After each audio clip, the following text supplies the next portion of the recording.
Went and kind of swatted at Caitlin. Did you intend to hit her in the eye? And I don't even know why I would intend to hit anybody in the eye. That doesn't even make sense to me. I guess I followed through and I hit her, so obviously it's never intentional. Did you and Marina kind of laugh about it afterwards? It looked like there was later on in the game they caught you guys laughing about it. The 2024 WNBA season will not be remembered simply for the records broken or the viewership numbers shattered.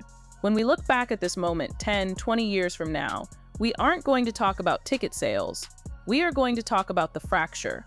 We are going to talk about the violent collision between two distinct worlds that smashed into each other at high speed. This wasn't just basketball. This was a sociological earthquake.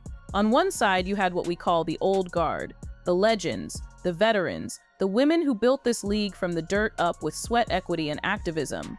On the other side, you had a massive, volatile, and often toxic influx of new energy, centering almost entirely around one player, Caitlin Clark.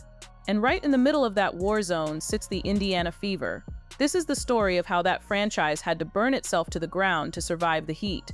This is the story of why a 20-win coach was fired, why a legend like Sue Bird felt the need to explode on a microphone, and why 2025 is going to be the most aggressive tactical revolution we have ever seen in women's basketball.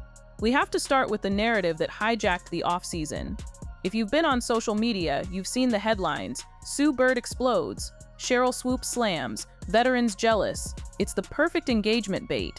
But if you actually stop scrolling and listen, really listen to what was said, you find something much more calculated. The epicenter of this cultural battleground was the podcast A Touch More, hosted by Sue Bird and Megan Rapinoe. The media painted Bird's comments as an emotional outburst, a sign that the older generation was bitter. But that is a surface-level reading. When you strip away the clickbait, what Sue Bird was doing was a strategic intervention. She wasn't exploding, she was course-correcting. Bird introduced a specific word that changes how we have to view this entire era. She called Caitlin Clark a pawn. Now pause on that. That is a heavy word. When you call someone a pawn, you aren't attacking them, you are defending them. You are saying they are being moved around the board by forces larger than themselves. Bird was explicitly arguing that the racism and the vitriol we saw in 2024 did not start with Caitlin Clark. She was shouting from the rooftops that the old guard has been fighting these battles for decades, but nobody was listening until the camera shifted to a white superstar. Bird said, "Caitlin didn't bring racism to the WNBA. This has been happening, we've been trying to tell you." By labeling Clark a pawn, Bird was trying to separate the player from the toxicity. She was identifying a massive cultural problem. People were using Clark's image, using her success, to project anti-Black and anti-LGBTQ+ agendas onto a league that has always been a safe haven for Black and queer women. This creates a fascinating inversion of the old shut up and dribble dynamic. We all remember that, right? Conservative critics telling athletes to stop talking about social justice. But in 2024, the script flipped. Suddenly, the pressure was on Caitlin Clark. Critics were asking why she wasn't using her privilege to speak out more. And here is where the old guard actually stepped up to defend her.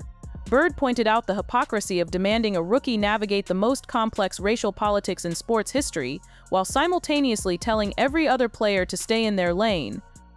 Bird made another distinction that is absolutely critical for understanding the business side of this. She talked about the cool factor versus the social thing. She argued the WNBA always had the talent, the cool factor, but it lacked the social thing. That status symbol energy where going to a game is a cultural event. Clark brought the social thing, but the cost of that was the importation of trolls, bots, and bad actors who don't care about the history of the game. They just want to fight. While that cultural war was raging in the podcast feeds, a much more tangible revolution was happening inside the front office of the Indiana Fever. If the culture war was abstract, what happened in Indianapolis was a forensic dismantling of a franchise. Let's talk about Christie Sides. On paper, firing Christie Sides looks insane. She took a lottery team, won 20 games, and made the playoffs for the first time since 2016. In almost any other context, that gets you a contract extension. But the Fever fired her. Why? Because 20 wins wasn't enough. In fact, 20 wins was a mask hiding a much uglier reality. The deep dive into the Christie Sides era reveals a tenure marked by tactical rigidity and a fundamental misunderstanding of what she had in Caitlin Clark. The primary indictment against Sides wasn't the record, it was the stifling of a generational talent. We have to look at the screen incident. It happened against the Phoenix Mercury. Clark was cooking 7 assists in a single quarter, completely in rhythm. During a stoppage, Clark calls for a screen. She sees a mismatch. She knows the geometry of the court better than anyone, but Sides overrules her. You can see it on the tape. Sides instructs the team to run a different set, something rigid, something that took the ball out of Clark's hands. Clark threw her hands up. It went viral as a power struggle, but it was actually proof of a tactical failure. Sides was obsessed with a slowdown philosophy.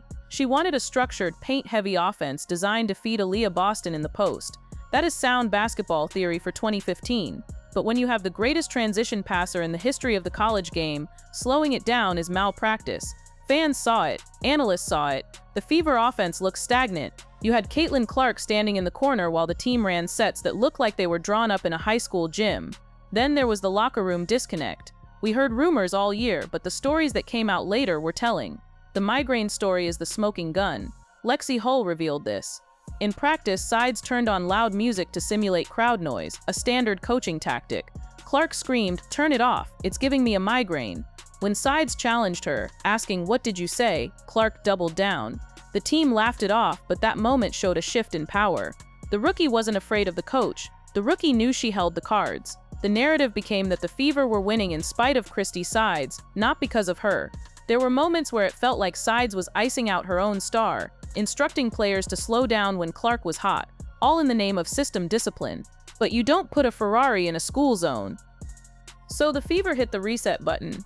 But they didn't just fire a coach. They restored a dynasty builder. Kelly Krauskopf came back. This is the woman who built the 2012 championship team. She didn't come back to rebuild. She came back to dominate. Her first move was a total purge. She cleaned house in the front office, moving Lynn Dunn, the architect of the Sides hiring, into a senior advisor role. It was a clear message. The development era is over. The championship window is open right now. And that leads us to Stephanie White. If you are an Indiana Fever fan, this is the moment you should be excited about. Stephanie White leaving the Connecticut Sun to come to Indiana is a coup. She left a perennial contender to coach this team. Why? Because she sees the vision. Stephanie White is everything Christie Sides was not. She is tactically brilliant, and more importantly, she is adaptable. At Connecticut, she built an elite offense around Alyssa Thomas, a point forward who literally does not shoot the ball from the outside. Do you know how hard that is, to build a top-tier offense with zero spacing from your primary playmaker?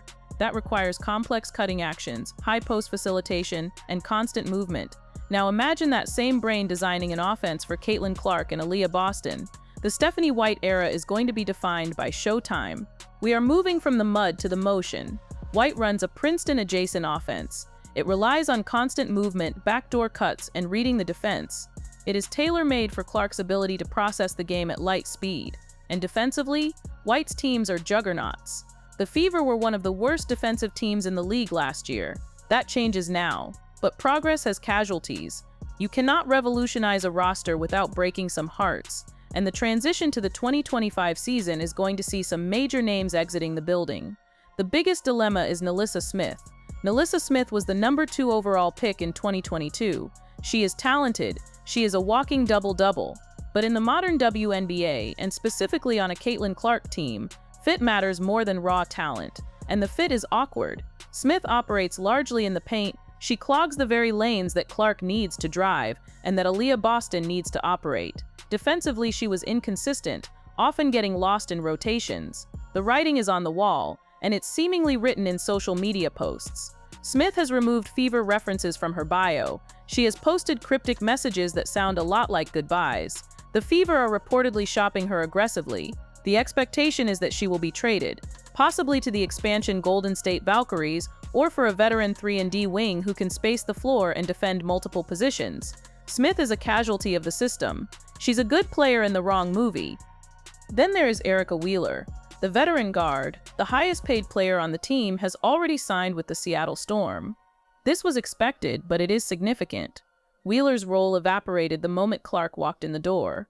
Her max contract was an anchor on the salary cap. Her departure frees up about $200,000. That is legitimate money to go chase a high-impact free agent. It also signals the end of the mentor era at point guard. There are no training wheels anymore. The keys belong to Clark. So, who is left? The big three is solidified. Clark, Boston, and Kelsey Mitchell. Bringing back Kelsey Mitchell was priority number one for Kelly Krauskopf, and it makes perfect sense. Mitchell is the Kyrie to Clark's LeBron. She is a bucket getter. She is fast, she can shoot, and she thrives in transition. With Stephanie White at the helm, expect the Fever to play at a blistering pace. They are going to run teams out of the gym. But while the Fever are fixing the basketball side, the league is still grappling with the cultural fallout. We cannot talk about 2024 without talking about the racism crisis, and specifically, the moment the old guard drew a line in the sand. The abstract discussions about race became very real very fast. The flashpoint was Dejounte Carrington. During the playoffs, Carrington poked Clark in the eye. Was it a foul?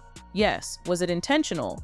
The referees ruled it a common foul, but the internet decided it was an assault. The slow-motion replays, the screenshots, the conspiracy theories, it spiraled out of control. It culminated in a reporter asking Carrington to her face if she did it on purpose. The reaction from the players was scorching.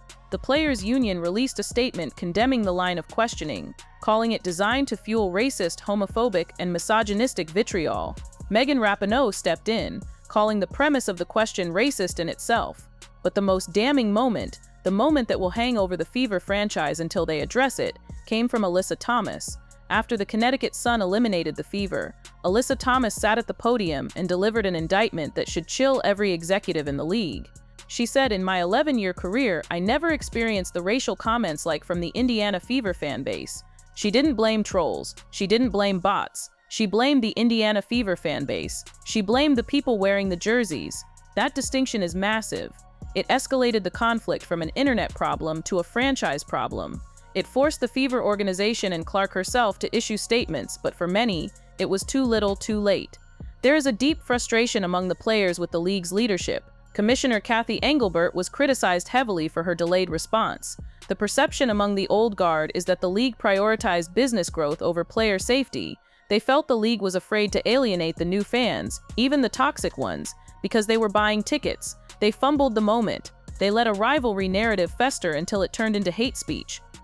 And of course, we have to talk about the jealousy narrative. The idea that Sheryl Swoopes or Angel Reese are just haters. Sheryl Swoopes didn't help herself. Let's be honest. She went on a podcast and got the facts wrong. She claimed Clark was a 25-year-old playing against teenagers. She questioned the legitimacy of the scoring record. It was factually incorrect, and it gave ammunition to everyone who wanted to paint the legends as petty and bitter. Swoopes was eventually removed from a broadcast slot, which shows just how sensitive the league is to the anti-Clark narrative. But then there is Angel Reese, the rivalry, the engine of the growth. Angel Reese gets it. She understands the assignment. She famously said, "I'll take the bad guy role." She knows that every great story needs a villain. But Reese has also pointed out the double standard. When Clark talks trash, it's competitive fire. When Reese does it, it's classless. The research supports her. There is a racialized lens through which these two players are viewed. Reese has engaged in what we can call digital guerrilla warfare, liking tweets that criticize Clark, posting deleted messages about how the league's success isn't just cause of one player, it's messy, it's petty, but it keeps the lights on. It keeps the 24-hour news cycle spinning. The reality is, this conflict is being monetized. We are living in the era of engagement farming. Content creators know that if they put slammed or explodes in the title, you will click. Figures who never watched a minute of the WNBA before 2024 are now making hours of content framing Clark as a victim of anti-white racism to appeal to a political demographic. This external politicization forces players like Sue Bird and Alyssa Thomas into a defensive crouch. They aren't just playing basketball anymore. They are fighting a proxy war for the soul of the league. So where do we go from here? What does 2025 look like?